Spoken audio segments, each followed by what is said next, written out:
నమస్కారం GT news వార్తలకు స్వాగతం. ముందుగా వార్తలోని ముఖ్యాంశాలు. రేవంత్ రెడ్డికి బండి సంజయ్ బహిరంగ లేఖ. ఎన్నికలకు ముందు ఇచ్చిన ఏ హామీని నిలబెట్టుకోవడం లేదన్న బండి సంజయ్. రైతు భరోసా నిధులపై మీ మాట మీరే విస్మరిస్తారా అని ప్రశ్న. రైతు భరోసా నిధులు విడుదల చేయకుంటే ఆందోళన చేస్తామని హెచ్చరిక. ఢిల్లీ లిక్కర్ కేసులో కవితకు క్లీన్ చిట్ ఇచ్చిన రావు 74. న్యాయ వ్యవస్థపై పెట్టుకున్న నమ్మకం వమ్ము కాలేదన్న కవిత. లిక్కర్ కేసు ఒక రాజకీయ కుట్ర అని మండిపాటు. రాజకీయ కారణాలతోనే కేసు పెట్టారని ఆరోపణ. తనకు అండగా నిలిచిన అందరికీ ధన్యవాదాలు తెలిపిన కవిత.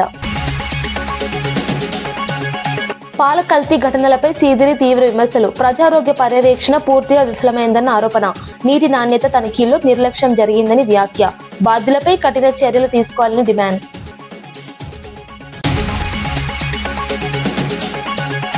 గ్రీన్ కార్యక్రమంలో మంత్రి పొన్నం సందేశం. ప్లాస్టిక్ రహిత భారత్ లక్ష్యంగా పిలుపు.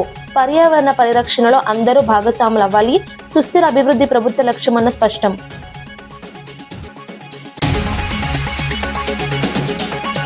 ఎస్సీ వర్గీకరణపై మందకృష్ణ మాదిగ వ్యాఖ్యలు. దీర్ఘకాల ఉద్యమానికి ఫలితాల గుర్తింపు. సమాన అవకాశాల దిశగా కీలక నిర్ణయమన్న వ్యాఖ్య. సామాజిక న్యాయం సాధనలో ముఖ్య అడుగన్న అభిప్రాయం.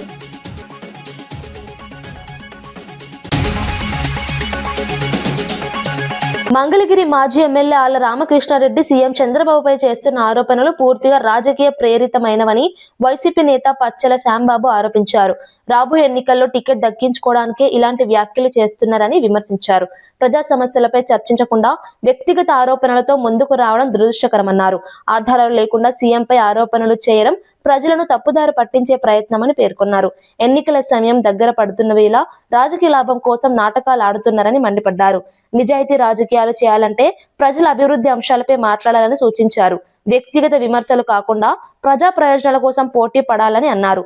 ప్రజలు అన్ని గమనిస్తున్నారని, అసత్య ఆరోపణలకు సమాధానం ఎన్నికల ఫలితాల్లో తెలుస్తుందని తెలిపారు. జోగులాంబ గద్వాల జిల్లాకు చెందిన చల్లా వెంకట్రామరెడ్డి కట్టుబాటు గల నాయకుడని ఆయన అనుచరులు పేర్కొన్నారు. అధికారంలో ఉన్నంత కాలం వ్యక్తిగత ప్రయోజనాల కోసం ఒక్క రూపాయి కూడా అడగలేదని చెప్పారు. ఎప్పుడూ తన నియోజకవర్గం అభివృద్ధి గురించి ఆలోచించేవారని వివరించారు. ప్రభుత్వం మారిన తర్వాత కూడా ప్రాంతానికి నీళ్లు రావడం లేదని పట్టుబట్టి సీఎం జగన్ కు ఫోన్ చేయమని కోరిన సంఘటన ఆయన నిబద్ధతకు నిదర్శనమన్నారు. ప్రజా సమస్యలపై మొండిగా నిలబడే స్వభావం ఆయనదని తెలిపారు. ప్రాంతీయ అభివృద్ధి కోసం ఏ స్థాయికైనా వెళ్లే ధైర్యం ఉన్న నాయకుడు అని ప్రశంసించారు. రాజకీయాల్లో ఇలాంటి కమిట్మెంట్ ఉన్న నేతలు అరుదని పేర్కొన్నారు.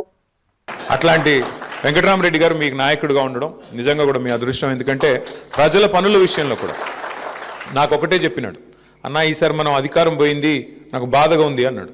ఎందుకన్నా ఏం బాధ అంటే, లేదన్నా నేను చాలా కొట్లాడిన ప్రతిపక్షంలో, కొట్లాడి అలసిపోయిన. నిజానికి ఈసారి గవర్నమెంట్ వస్తే నేను మా అలంపూరు చరిత్రలో ఎన్నడూ జరగని అభివృద్ధిని చేసి చూపెడదాం అనుకున్నాను. కేసీఆర్ గారికి నా మీద ప్రేమ ఉంది. నాకు తప్పకుండా నేనేది అడిగినా చేసేటోడు. బ్యాడ్ లక్ ఏంటంటే నేను కొద్దిగా లేటుగా, నిజానికి ఒక దశలో నేను రాజకీయమే వదిలేద్దాం అనుకున్నా. కానీ కేసీఆర్ సార్ నన్ను పిలిచి ఎమ్మెల్సీ ఇచ్చి నన్ను కూర్చోబెట్టి నువ్వు ఉండాల వెంకట్రామ్ అంటే నేను ఉన్నాను. నాకంటూ వ్యక్తిగతంగా ఏమీ లేదన్నా, నా కాన్స్టిట్యున్సీ నా జిల్లా బాగుండాలా అని నిజంగా చెప్తున్నాను. నేను అధికారంలో ఉన్ననాడు కూడా ఒక్కటంటే ఒక్క రూపాయి పని కూడా అడగలేదు వెంకటరామరెడ్డి గారు. ఒక్క రూపాయి పని కూడా. ఏమన్నా అడిగినంటే మా కాన్స్టిట్యున్సీ, మాకు అలంపూర్కి ఇది కావాలా. ఒకరోజు అయితే మన గవర్నమెంట్ పోయింది అనుకుంటా, ఇప్పుడు పోయినాక వచ్చినాడు రోజు వచ్చి, మాకు నీళ్లు రావాలా, నువ్వు జగన్ అన్నకు ఫోన్ చేయంటాడు. అన్న ఇప్పుడు మనం గవర్నమెంట్లో లేమే, మనకు ఇప్పుడున్న గవర్నమెంట్ చేయాల్సిన పని మనం ఏందన్నా అంటే, అప్పుడు గవర్నమెంట్లో ఉన్నామా లేదా, లేవనుకుంటా. ఫోన్ చేయన్నారు అంటే ఫోన్ చేస్తే జగన్మోహన్ రెడ్డి గారు కూడా అన్నాడు, ఎవరు నీకు వెంకటరామ్ చెప్పినాడా అన్నాడు. అవునన్నా చెప్పినాడు అంటే, నాకు కూడా ఆల్రెడీ చెప్పినాడు, మరి నీకు కూడా చెప్పిస్తున్నాడు. మొత్తానికైతే మొండోడు అంటే అంత కమిట్మెంటు. ఇప్పుడు ఏం అవసరం ఉంది, మేము గవర్నమెంట్లో లేము, ఈ గవర్నమెంట్ని తిట్టుకుంటా నడిపించేయచ్చు. వీళ్ళు చేయట్లేదా, వీళ్ళు చేయాల్సిన పని చేయట్లేదు, వీళ్ళని పట్టించుకోవట్లేదు, దున్నపోతు మీద వానబడ్డట్టున్నారని దులుపుకోవచ్చు. కానీ ప్రజల మీద, రైతాంగం మీద, ప్రాంతం మీద, నియోజకవర్గం మీద ప్రేమ ఉండే మనిషి అయితే యాడికన్నా పోయి, ఎంత దూరం అన్నా పోయి పని చేసుకొచ్చే తత్వం వెంకటరామరెడ్డి గారిది. మరి అదే లక్షణం రాజమహేంద్రవరం పాలు కల్తీ ఘటన, శ్రీకాకుళంలో నీటి కలుషిత ఘటనలపై మాజీ మంత్రి సీదిరి అప్పలరాజు తీవ్ర ఆందోళన వ్యక్తం చేశారు. ప్రస్తుత ప్రభుత్వంలో ప్రజారోగ్య పర్యవేక్షణ పూర్తిగా విఫలమైందని ఆరోపించారు. తురకపాలెం మరణాల వంటి ఘటనలు ముందస్తు జాగ్రత్తలు తీసుకోకపోవడం వల్లనే జరిగాయని పేర్కొన్నారు. పాలు, నీటి నాణ్యత తనిఖీలో నిర్లక్ష్యం జరిగిందని విమర్శించారు. బాధ్యులైన అధికారులపై కఠిన చర్యలు తీసుకోవాలని డిమాండ్ చేశారు. ప్రజల ప్రాణాలకు సంబంధించి వ్యవస్థలు మరింత అప్రమత్తంగా పనిచేయాలని సూచించారు. భవిష్యత్తులో ఇలాంటి ఘటనలు పునరావృతం కాకుండా పారదర్శక దర్యాప్తు అవసరమని పేర్కొన్నారు. ప్రజారోగ్యంపై ప్రభుత్వం ప్రత్యేక దృష్టి పెట్టాలని డిమాండ్ చేశారు. Diarrheal outbreak in Vijayawada city. Similarly, according to the government data, there are 61 instances of waterborne diarrheal instances in Andhra Pradesh since the onset of this alliance government. That's nearing about 20 months. Out of the 61 instances, nearly about 34 to 35 incidences occurred in school-going children, hostel children, like BC hostels, SC welfare hostels, ST hostels.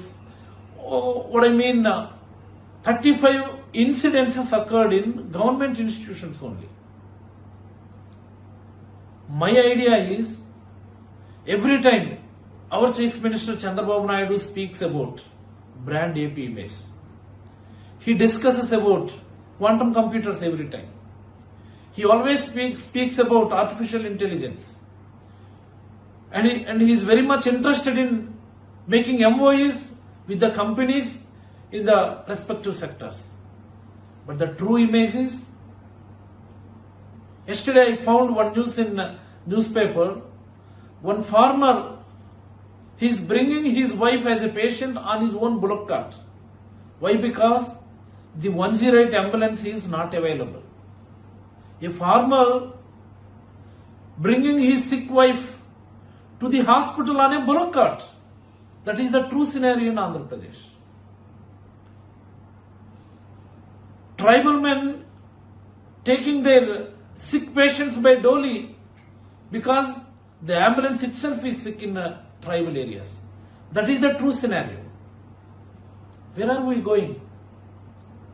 What are all these government institutes are doing?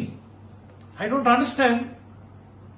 The entire public health sector is sick in Andhra Pradesh. The MLAs, ministers are playing kabaddi at this time of precious situation. New Year cases are reporting in Srikakulam city. The diarrheal outbreak is being exposed to newer areas now. Even in Rajahmundry. Delhi మద్యం policy కేసులో court clean chit ఇవ్వడంతో మాజీ MP కవిత భావోద్వేగంగా స్పందించారు. కష్టకాలంలో తనకు అండగా నిలిచిన ప్రతి ఒక్కరికి కృతజ్ఞతలు తెలిపారు. తీర్పు వచ్చిన వెంటనే తన తల్లి ఆశీర్వాదం తీసుకున్నానని చెప్పారు. తాను ఎలాంటి తప్పు చేయలేదని కోర్టు తీర్పుతో స్పష్టమైందని అన్నారు. తనపై వచ్చిన ఆరోపణలు రాజకీయంగా ప్రేరేపించబడినవని భావిస్తున్నానని పేర్కొన్నారు.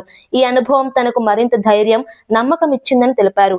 ప్రజల సేవలో మరింత కట్టుబాటుతో ముందుకు సాగుతానని వెల్లడించారు. న్యాయ వ్యవస్థపై తనకు సంపూర్ణ విశ్వాసం ఉందని చెప్పారు. ఇవాళ న్యాయ వ్యవస్థ కాపాడిందని చెప్పి మేము నమ్ముతా ఉన్నాం. ఈ దేశంలో ఏదైతే ఒక పొలిటికల్ వెండెటా నడుస్తోందో దానిలో భాగంగా పెట్టినటువంటి కేసుల నుంచి ఖచ్చితంగా కడిగిన ముత్యంలాగా నేను బయటికి వస్తానని నేను చెప్పడం జరిగింది. మరి అదే విధంగా ఇవాళ రావడం జరిగింది. ఎక్కడ నా తప్పు లేకుండా ఒక రాజకీయ పరంగా ఈ కేసు పెట్టారని చెప్పి మేము పదే పదే చెప్పిందే ఇవాళ నిజమైంది. అదేవిధంగా ఈ కేసు పెట్టినటువంటి సందర్భంలో అనేక సార్లు ఢిల్లీకి వారి సొంత డబ్బులు ఖర్చు పెట్టుకొని మా తెలంగాణ జాగృతి నాయకులు, నన్ను అభిమానించేటటువంటి అన్నదమ్ములు, మిత్రులు అనేక మంది నాకు, నా కుటుంబానికి అండగా నిలబడ్డారు. చాలా మంది పేద కార్యకర్తలు డబ్బులు పోగేసుకొని ఢిల్లీకి ఫ్లైట్ టికెట్లు పెట్టుకొని వచ్చినటువంటి వాళ్ళు ఎంతో మంది నాకు తెలుసు. ప్రతి హియరింగ్కి వచ్చి నాకు ధైర్యాన్ని ఇచ్చిన వాళ్ళు ఎంతో మంది నాకు తెలుసు. అటువంటి వారిని జీవితంలో నేను మర్చిపోకుండా కళ్ళలో పెట్టుకొని చూసుకుంటానని వాళ్ళందరికీ కూడా తెలియజేస్తూ, ఆ సమయంలో నా పిల్లలతోని అండగా నిలబడ్డటువంటి మా కుటుంబ సభ్యులకు, ముఖ్యంగా మా అత్త మామయ్య గారికి, మా మదర్కి, ఫాదర్కి, అదేవిధంగా మా హస్బెండ్ కానీ మా పిల్లలు కానీ ఏదైతే వాళ్ళు 5.5 సంవత్సరాలు 5.5 నెలలు నరకయాతన అనుభవించినారో వారిని ఇంకా మంచి మనుషులుగా తయారు చేసిందని నేను బలంగా నమ్ముతూ ఆ దేవుడిచ్చినటువంటి వరంగా నా కుటుంబం ఇవాళ నాతో నిలబడి ఉండడం, నా కుటుంబంతో పాటు జాగృతి కుటుంబం, తెలంగాణ కుటుంబం నిలబడి ఉండడం చాలా సంతోషంగా ఉంది. వారందరికీ కూడా ధన్యవాదాలు తెలియజేస్తాను. సంస్కృతి సాంప్రదాయాలను భావితరాలకు అందించడం గొప్ప బాధ్యత అని గవర్నర్ జిష్ణుదేవ్ వర్మ అన్నారు. రాష్ట్ర వ్యాప్తంగా జిఐ గుర్తింపు పొందిన కళలకు ప్రాచుర్యం కల్పించేందుకు ఆర్టీసీ సమన్వయంతో జిఐ ఆన్ వీల్స్ కార్యక్రమం చేపట్టినట్లు తెలిపారు. ఈ కార్యక్రమం ద్వారా స్థానిక కళాకారులు, హస్తకళలకు మార్కెట్ అవకాశాలు పెరుగుతాయని చెప్పారు. సాంస్కృతిక వారసత్వాన్ని ప్రజల్లోకి తీసుకెళ్లడం ప్రభుత్వ లక్ష్యమన్నారు. జిఐ ఉత్పత్తులకు బ్రాండ్ విలువ పెంచేందుకు చర్యలు తీసుకుంటామని తెలిపారు. కళలను కాపాడటం, కళాకారులను ప్రోత్సహించడం ద్వారా ఆర్థిక అభివృద్ధి సాధ్యమవుతుందని వివరించారు. ఈ కార్యక్రమం రాష్ట్ర సాంస్కృతిక గుర్తింపును మరింత బలపరుస్తుందని పేర్కొన్నారు. प्लेटफॉर्म जो आर्ट आर्टिजन्स और स्टेट को एक ही मंच में लाता है. A society that is driven by its स्वाभिमान or self-respect is a society that will progress. A society without self-respect, only cash respect, cannot grow. So we'll have to build a society that respects its own culture, respects its own art forms, and this is the effort. एक प्रयास है ये, कैसे हम future generation के पास हमारे संस्कृति को ले जाए. ఈ జిఐ ట్యాక్స్ కు సంబంధించినటువంటి ప్రొడక్ట్స్ ను ప్రచారం చేయడానికి ఆర్టీసీ జిఐ ఆన్ వీల్స్ అనే దేశంలోనే మొట్టమొదటిసారి ఈ కార్యక్రమం తీసుకుంది. తప్పకుండా మరింత విస్తృతంగా ఈ యొక్క ఉత్పత్తులను ప్రాచుర్యం కలిగజేయడానికి ఆర్టీసీ సంస్థ అన్ని వేళలా సిద్ధం ఉంటుందనే మాట ఈ సందర్భంగా తెలియజేస్తూ గవర్నర్ గారి ఆలోచన మేరకు ఈ కార్యక్రమంలో ఆర్టీసీ భాగస్వామ్యమైందని సంతోషంగా తెలియజేస్తూ అందరికీ కూడా నా హృదయపూర్వకంగా శుభాకాంక్షలు చెప్తూ సెలవు తీసుకున్నాం. ఖమ్మం భూదాన్ భూముల్లో ఇళ్ల కూల్చివేతలపై కేంద్ర మంత్రి బండి సంజయ్ తీవ్రంగా మండిపడ్డారు. పేదల ఇళ్లను కూల్చివేయడం అమానుషమని వ్యాఖ్యానించారు. సీఎం అయ్యే ముందు చేసిన హామీలను రేవంత్ రెడ్డి గుర్తు చేసుకోవాలని సూచించారు. ఎన్నో ఏళ్లుగా నివాసం ఉంటున్న నిరుపేదల ఇళ్లను స్వార్థ ప్రయోజనాల కోసం నేలమట్టం చేశారని ఆరోపించారు. పేదల పట్ల ప్రభుత్వానికి కనీస సానుభూతి లేదని విమర్శించారు. భూదాన్ భూముల్లో నివసిస్తున్న వారికి రక్షణ కల్పించాల్సిన బాధ్యత ప్రభుత్వానిదేనని అన్నారు. ఇలాంటి చర్యలు ప్రజల అసంతృప్తిని పెంచుతాయని హెచ్చరించారు. పేదల పక్షాన బీజేపీ పోరాటం కొనసాగుతుందని తెలిపారు. భూదాన్ భూములు అంటున్నారు. నువ్వు పేదలకు ఇదే రాష్ట్ర ముఖ్యమంత్రి గారు ఏమన్నారు? గతంలో బీఆర్ఎస్ పార్టీ ప్రభుత్వం కూల్స్తే పాపం తగులుతుంది మీకు, కూల్చి పేదలు ఇల్లు కూల్స్తారా, ఇప్పుడు కూల్స్తారా అన్నాడు. నేను పడుతున్నా ఇప్పుడు కూర్చోడానికి కారణమేంది? ముఖ్యమంత్రిగా లేనప్పుడు ఒక మాట, ముఖ్యమంత్రి ఉన్నప్పుడు ఒక మాట. ఇలా కాస్ట్లీ భూములు అంటే కాస్ట్లీ భూములు పేదోళ్ళు వాళ్ళు కాస్ట్లీ భూమి అని వేసుకోలే, వాళ్ళు విల్లు కట్టుకోలే. ఎప్పటి నుంచో తరతరాల నుంచి వాళ్ళు ఉంటున్నారు. పేదోళ్ళ ఇండ్లు కూర్చోడానికి మీకు చేతి ఎట్లా వచ్చినాయా? మీకు ఇప్పటికే హైడ్రా పేరుతోనే సర్వనాశనం చేశారు. మూసీ పేరుతోనే ఇటు నాశనం చేస్తున్నారు. ఆడ ఖమ్మంలో భూదాన్ భూములు అని చెప్పి వాళ్ళ బతుకులు నాశనం చేస్తున్నారు. పేదోళ్ళు ఇండ్లు కట్టుకోవద్దా? పేదోళ్లకు సొంత ఇల్లు ఉండద్దా? నరేంద్ర మోడీ ప్రభుత్వము ఇండ్లు కట్టడానికి ముందుకు వస్తున్నది. దానికి సహకరించకుండా కాంగ్రెస్ పార్టీ ప్రభుత్వమే ఇండ్లు కూల్చడానికి పోటీ పడుతున్నది. ఇట్లా కూల్చుడు పెడితే మీ ప్రభుత్వం కూల్చారు రాసిపెట్టుకోండి, పేదలు దసుకోండి, మీ ప్రభుత్వం కూల్చారు రాసిపెట్టుకోండి. ముఖ్యమంత్రి స్థాయి వ్యక్తే మాట తప్పి మోసం చేసే ప్రయత్నం చేస్తే ఇంత మోసగారి ముఖ్యమంత్రి. ప్రకృతి పరిరక్షణ, సుస్థిర అభివృద్ధి ప్రభుత్వ ప్రాధాన్యతలతో ముఖ్యమని రాష్ట్ర రవాణా శాఖ మంత్రి పొన్నం ప్రభాకర్ పేర్కొన్నారు. ప్లాస్టిక్ రహిత భారత్ లక్ష్యంగా దక్షిణ కొరియా సంస్థ నిర్వహించిన గ్రీన్ సంగీత కచేరీలో పాల్గొన్నారు. పర్యావరణ పరిరక్షణలో ప్రతి ఒక్కరూ భాగస్వాములు కావాలని పిలుపునిచ్చారు. ప్రభుత్వ శాఖలు, స్వచ్ఛంద సంస్థలు కలిసి పనిచేస్తేనే స్థిరమైన అభివృద్ధి సాధ్యమని అన్నారు. పర్యావరణ హిత చర్యలు భవిష్యత్ తరాలకు మేలని పేర్కొన్నారు. సుస్థిర విధానాల ద్వారా అభివృద్ధి సాధించడం రాష్ట్ర లక్ష్యమని వివరించారు. మార్కెట్ కు ఇతరత్ర పోయినప్పుడు వాడే పరిస్థితి ఏర్పడుతుంది. దానిలో కూడా డేంజరస్ ప్లాస్టిక్ ఉంది, కొంత కన్జ్యూమబుల్ యూజబుల్ ప్లాస్టిక్ ఉంది. ఇట్లా రకరకాల కేటగిరీ ఉన్నప్పుడు వీళ్ళు చెప్పే ప్రోగ్రాం ద్వారా తప్పకుండా మనందరం కొంత చైతన్యమై వారు ఎక్కడి నుంచో మనకు చెప్పడానికి వస్తా ఉన్నప్పుడు మన చేతుల్లోనే అవగాహన కలిగి, చదువు కలిగి, నలుగురికి మార్గదర్శకత్వం చేయగలిగినటువంటి సెక్రటరీ ఉద్యోగులు తప్పకుండా 4 ఇంతల స్ఫూర్తిదాయకంగా స్పందించి మీ ద్వారా తెలంగాణ యావత్తుకు ఒక మంచి మార్గం దొరుకుతుంది, మీ యొక్క ప్రభావం యావత్ తెలంగాణ ఉద్యోగం మీద పడుతుంది అనేటువంటి ఆకాంక్షని సందర్భంగా నేను వ్యక్తం చేస్తాను. ఎస్సీ వర్గీకరణ ఫలాలు మాదిగలకు అందడంలో సీఎం చంద్రబాబు సహకారం మరవలేనిదని ఎంఆర్పీఎస్ వ్యవస్థాపక అధ్యక్షుడు మంద కృష్ణ మాదిగ అన్నారు. వర్గీకరణ అమలులో ప్రభుత్వం కీలక నిర్ణయాలు తీసుకుందని పేర్కొన్నారు. మాదిగ సమాజానికి న్యాయం జరిగేలా చేసిన కృషిని ప్రశంసించారు. సామాజిక న్యాయం కోసం దీర్ఘకాలంగా సాగిన ఉద్యమానికి ఫలితాలు వస్తున్నాయని తెలిపారు. వర్గీకరణ ద్వారా సమాన అవకాశాలు లభిస్తాయని అన్నారు. ఈ దిశగా తీసుకున్న చర్యలకు కృతజ్ఞతలు తెలిపారు. ఆ చంద్రబాబు నాయుడు గారి ఫలితమే మళ్ళీ ఇక్కడ దాకా వచ్చేసింది. మళ్ళీ ఇప్పుడు వర్గీకరణ మళ్ళీ జరిగే సమయానికి మళ్ళీ ఎన్డీఏ ప్రభుత్వమే ఉన్నది.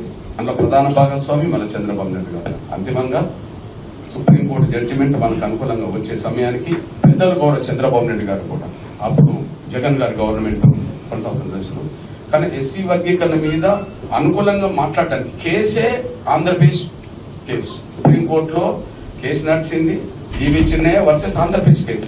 ఆనాడు మనల్ని ఓడించింది కూడా ఈవి చిన్నయ్య కేసు. ఆంధ్రప్రదేశ్ ప్రభుత్వం తరఫున ఒక లాయర్ను పెట్టమని ఎన్నిసార్లు తిరిగినా కూడా జగన్ గారు వర్గీకరణకు అనుకూలంగా లాయర్ను పెట్టడంలో కూడా ఆయన నిర్లక్ష్యం చేశారు, మనందరూ తెలుసు. కానీ లాయర్ను పెట్టడానికి సహాయం అందించడంలోనూ మనకు అనుకూలంగా నిర్ణయాలు రావడంలో కేంద్రంతో మాట్లాడడంలోనూ అంతిమంగా సమస్య పరిష్కరించడంలోనూ గౌరవ నారా చంద్రబాబు నాయుడు గారు అప్పటికి ముఖ్యమంత్రి కావాలి. కాళేశ్వరం ప్రాజెక్టుపై సీబీఐ విచారణకు కేంద్రం సిద్ధంగా ఉందని బీజేపీ మెదక్ ఎంపీ రఘునందన్ రావు స్పష్టం చేశారు. ప్రాజెక్టులో జరిగిన అనుమానాస్పద అంశాలపై సమగ్ర దర్యాప్తు అవసరమని పేర్కొన్నారు. ప్రజాధనం వినియోగంపై పారదర్శకత ఉండాలని అన్నారు. తప్పులు జరిగి ఉంటే బాధ్యులపై చర్యలు తీసుకోవాలని డిమాండ్ చేశారు. సత్యం వెలుగులోకి రావాలని ప్రజలు కోరుకుంటున్నారని తెలిపారు. కేంద్రం విచారణకు సహకరించడానికి సిద్ధమని వెల్లడించారు.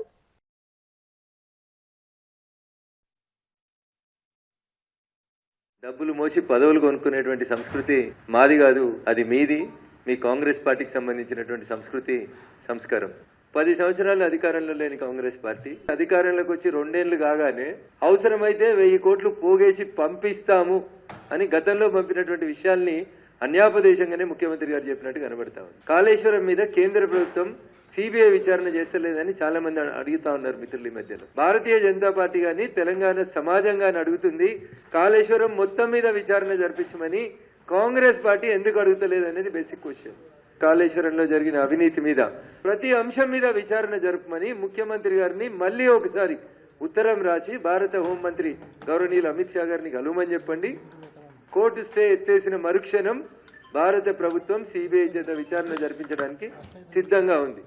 యాసంగి ప్రారంభమే 2 నెలలు అయినా రైతు భరోసా నిధులు విడుదల చేయలేదని కేంద్ర మంత్రి బండి సంజయ్ విమర్శించారు.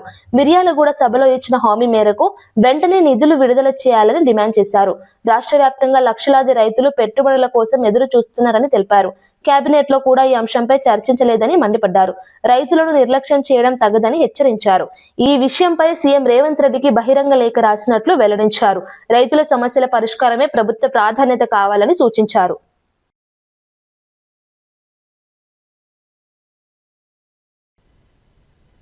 మిర్యాలగూడ సభలో రైతు బంధు వేస్తా 9,000 కోట్ల రూపాయలు రెడీ ఉన్నాయి వేస్తా అన్న ముఖ్యమంత్రి గారు మరి రైతు భరోసా వేసే ఉద్దేశం లేదు. ఇప్పటికీ ఈ 2 విడతలు కలిపి 20,000 కోట్ల రూపాయలు కేటాయించాలి బడ్జెట్. ఇక నెక్స్ట్ రెడీ ఉన్నది. నాకు తెలిసి 3 విడతలు ఇప్పుడు ఇవ్వాల్సిందే. 3 విడతలు వచ్చి 27,000 కోట్ల రూపాయలు ఇవ్వాలి. ఇస్తారా ఇయ్యరా? ఇట్లా మోసం చేస్తేనే బీఆర్ఎస్ పార్టీ ఇంట్లో కూర్చోబెట్టారు. ఇలా మీరు మోసం చేస్తే మీ విషయంలో కూడా ప్రజలు ఆలోచిస్తున్నారు కూడా. మొదటి విడత వేయాలి, ఇప్పుడు ఈ విడత వేయాలి, నెక్స్ట్ విడత కూడా కలిపి ఇప్పుడు వేస్తే రైతులకు ఉపయోగపడుతుంది. జోగులాంబ గద్వాల జిల్లాకు చెందిన చల్లా వెంకట్రామిరెడ్డి కట్టుబాటు గల నాయకుడిగా పలువురు కొనియాడుతున్నారు. అధికారంలో ఉన్నంతకాలం వ్యక్తిగత ప్రయోజనాల కోసం ₹1 కూడా అడగలేదని ఆయన సన్నిహితులు తెలిపారు. ఎప్పుడూ తన నియోజకవర్గం, జిల్లా అభివృద్ధి గురించి ఆలోచించేవారని చెప్పారు. ప్రభుత్వం మారిన తర్వాత కూడా ప్రాంతానికి నీటి సమస్య ఉందని పట్టుబట్టి ఆయన ప్రజానిబద్ధతకు ఉదాహరణగా పేర్కొన్నారు. ఈ విషయంలోనైనా మొండిగా తన ప్రాంత హక్కుల కోసం పోరాడే నాయకత్వం ఆయనదని అభిప్రాయపడ్డారు. రాజకీయాల్లో పదవులు వస్తాయా పోతాయా అనేది ముఖ్యం కాదని, ప్రజల ప్రయోజనం ముఖ్యం అన్న ధోరణితో పనిచేసేవారని అన్నారు. ఇలాంటి కమిట్మెంట్ ఉన్న నేతలు అరుదని, యువత ఆయనను ఆదర్శంగా తీసుకోవాలని సూచించారు. 34 మంది, ఒక Pisces 109, women Pisces 35, home guards 13, అంతా కలిపి టోటల్గా 250 మెంబర్ స్టాఫ్. దీంతో పాటుగా టాస్క్ ఫోర్స్ అంటే SOT, traffic, AHTU, crimes teams వీళ్ళందరూ కూడా సిపి గారి ఆదేశాల మేరకు పాల్గొనడం జరిగింది. ఈ క్యాసో యొక్క ముఖ్యమైన ఉద్దేశం ఏంటంటే ప్రజలలో ఒక రకమైనటువంటి కాన్ఫిడెన్స్, భద్రతాభావాన్ని కల్పించడం, దాంతోపాటుగా అసాంఘిక శక్తుల్లో వాళ్ళలో డిటరెన్స్ కలిగించడం. మనం ఏదైనా తప్పుడు పనులు చేసినా, ఏదైనా ప్రజల్ని భయాందోళనకు గురి చేసినా కానీ పోలీసు మనల్ని వాచ్ చేస్తుంది అనేటువంటి భావం కలిగించడం. అదేవిధంగా ఇతర రాష్ట్రాల నుంచి ఎవరెవరు వచ్చారు, వాళ్ళు ఏమేమి యాక్టివిటీస్ చేస్తున్నారు ఇక్కడ అనేది, అదేవిధంగా రౌడీ షీటర్స్ కానీ, కమ్యూనల్ విషయాలకి పాల్పడే కమ్యూనల్ ఆందోళనలకు పాల్పడే వాళ్ళని డిటరెన్స్లో ఉంచే దానికోసం ఈ కార్డినెన్స్ స్విచ్ ఆపరేషన్ చెప్పడం జరిగింది. దాంట్లో భాగంగా ఈరోజు ఒక 411 ఇళ్ళని మా టీమ్స్ 20 టీమ్స్ చేసి ఆ 411 ఇళ్ళని మేము సెర్చ్ చేసాము. దాంట్లో భాగంగా మాకు కొన్ని ఐటమ్స్ని సీజ్ చేయడం జరిగింది. అవి ఏంటంటే 32 టూ వీలర్స్, ఇవన్నీ కూడా వితౌట్ ప్రాపర్ డాక్యుమెంట్స్ ఉన్న 2 వీలర్స్, 3 వీలర్స్ ఒక 3 వీటిని మేము సీజ్ చేసాము. గుట్కాకి సంబంధించి ఒక 2 పర్సన్స్ నుంచి ఒక 6 బ్యాగ్స్లో 80,000 వర్త్ గుట్కా సీజ్ చేయడం జరిగింది. దీనికి సంబంధించి 2 కేసులు కడతాము. ఎక్సైజ్ కేసులకు సంబంధించి ఒక పర్సన్ నుంచి టోటల్గా 10 లీటర్స్, టోటల్గా 9,000 వర్త్ ఎక్సైజ్ IMFL సీజ్ చేయడం జరిగింది. దానికి సంబంధించి ఒక కేసు రిజిస్టర్ చేయబడుతుంది. రేవంత్ సర్కార్ రెవెన్యూ వ్యవస్థను భ్రష్టు పట్టిస్తోందని మాజీ మంత్రి హరీష్ రావు ఆరోపించారు. సిద్దిపేట అర్బన్ MRO కార్యాలయాన్ని ఆకస్మికంగా సందర్శించిన ఆయన రెవెన్యూ సదస్సుల పేరిట రైతులు పెట్టుకున్న లక్షల దరఖాస్తులు పరిష్కారం కాకుండా పెండింగ్ లో ఉన్నాయని విమర్శించారు. దాదాపు 10 నెలలుగా సమస్యలు పరిష్కరించకపోవడం రైతులపై అన్యాయమని అన్నారు. ప్రభుత్వ నిర్లక్ష్యంతో ప్రజలు ఇబ్బందులు పడుతున్నారని ఆరోపించారు. వెంటనే పెండింగ్ దరఖాస్తులను పరిష్కరించాలని డిమాండ్ చేశారు.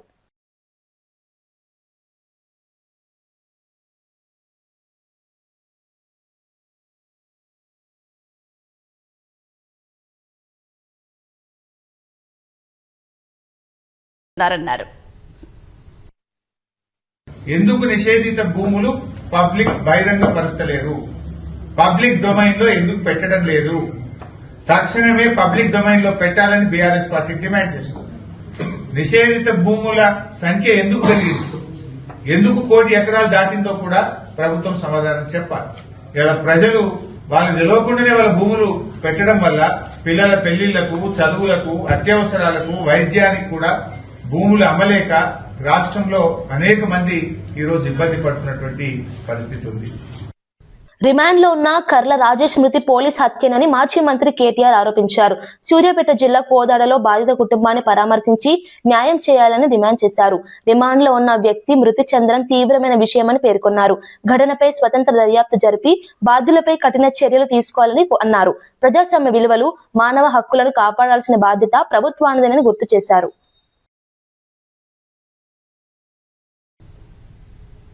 ఆ దళిత యువకుడి హత్య లాకప్ లో ఇది ప్రభుత్వం చేసిన హత్యే.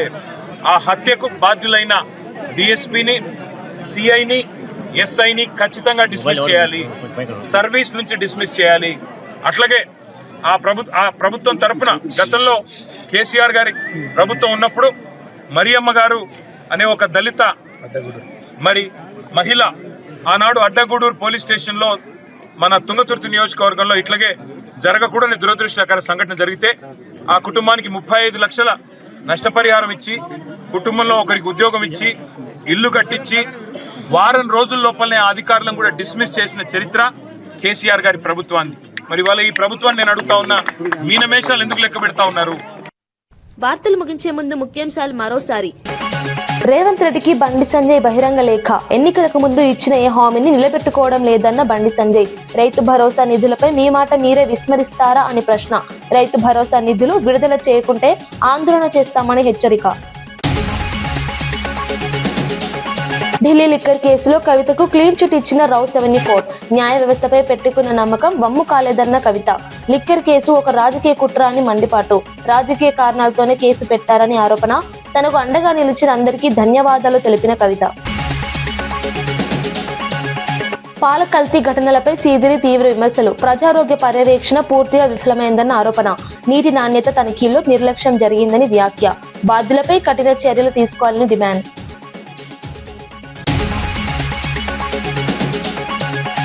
గ్రీన్ కార్యక్రమంలో మంత్రి పొన్నం సందేశం. ప్లాస్టిక్ రహిత భారత్ లక్ష్యంగా పిలుపు. పర్యావరణ పరిరక్షణలో అందరూ భాగస్వాములు అవ్వాలి. సుస్థిర అభివృద్ధి ప్రభుత్వ లక్ష్యమన్న స్పష్టం.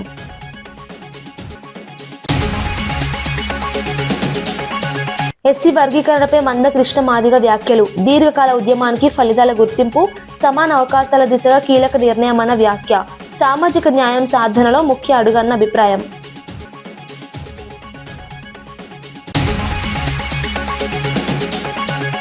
ఇవి ఈనాటి వార్తా విశేషాలు. మరో బులెటిన్లో మళ్ళీ కలుద్దాం. నమస్కారం.